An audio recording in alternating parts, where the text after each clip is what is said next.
Let's go back to the Emirates Stadium. A very unhappy Emirates Stadium today. Arsenal beaten at home by Blackburn Rovers by a goal to nil. And Chris, just recap for us. How did the Arsenal fans take this defeat? They were not very happy at all, and you can understand why, because in the second half it wasn't a great performance from Arsenal. In the first half they played really well. Goalkeeper Jake Keane was magnificent. He made some wonderful saves. The second half, before they brought the subs on, there was nothing. Just as they were bringing the subs on, Thomas Rosicky hit the crossbar, and that got the crowd going again. And I think they thought, with the three subs coming on, that would be it. But just as they got onto the pitch, that's when Olsen went down that left-hand side, produced a shot that came back off Chesney, and then what's his name? Colin Kazim-Richards just got the ball bounced up, and he hit it into the ground, Jeff, and it bounced off the ground, hit the post, into the back of the net, and it was a bit of you'd probably have to say a smash and grab by Blackburn, but a great performance defensively. Michael Appleton's just been interviewed over my shoulder there. He'd be very proud of his team in the way that they carried out his tactics, because in that last 15 minutes when you thought maybe Arsenal are going to have a chance to break in and break through, they just held their line. They were brilliant. They were very deep, but they trusted their goalkeeper and they got away with it. So, coming at what sort of stage in the game did Arsene Wenger start to bring the big guns on? Well, it was just as they scored, Jeff. You know, basically with hardly any time left. You know, it's always one of those things before where the fans that had hoped that they start with them, you go and win the game, and then you bring them off. But when you've got to bring them on and they've got to try and get to the pace of the game, to be fair to Jack Wilshere, he played like Jack Wilshere does. He created 2 or 3 good opportunities, but they weren't taken by any of his teammates. Not the ideal preparation, is it, for Arsenal? You know, with Bayern Munich to come to the Emirates next week.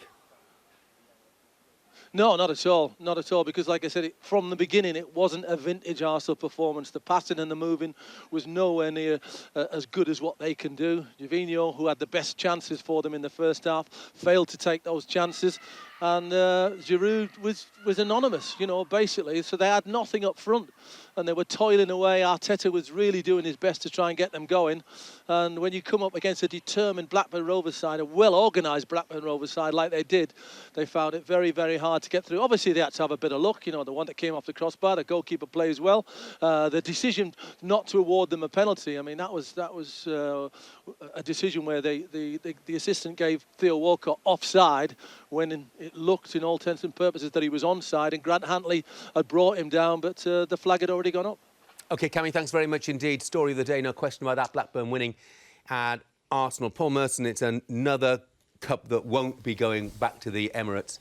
How surprised were you to hear that Arsene Wenger left out Jack Wilshere, Theo Walcott, Santi Cazorla, Sanya, Podolski, Ramsey today? Yeah, I'm shocked. I mean, another trophy, another year. You know, the chances of winning the Champions League for me are minimal at best. And to lose that, why not go with your best team, win the game, and then get the 3 of them off? And they come off after 50 minutes, 60 minutes, and they're 2 or 3-0 up. You feel for the fans. You feel for the fans. I think it's disrespectful. Well, maybe, but Charlie, when you look at the players who went in, yeah, you know, the likes of Vermaelen and Coquelin, Diaby, Rosicky, Gervinho, you know, they should be good enough, shouldn't they, to see off a championship side on their own ground? Yeah, they should be. There's no disguising that factor, Jeff. There should be. But the facts are, why take the risk? Why not just go with your strongest team, get your best 2 players in Wilshere and Cazorla on? If you want to give Walcott a rest or somebody else a rest. But, you know, to take that risk when it's not necessary, it's a home game.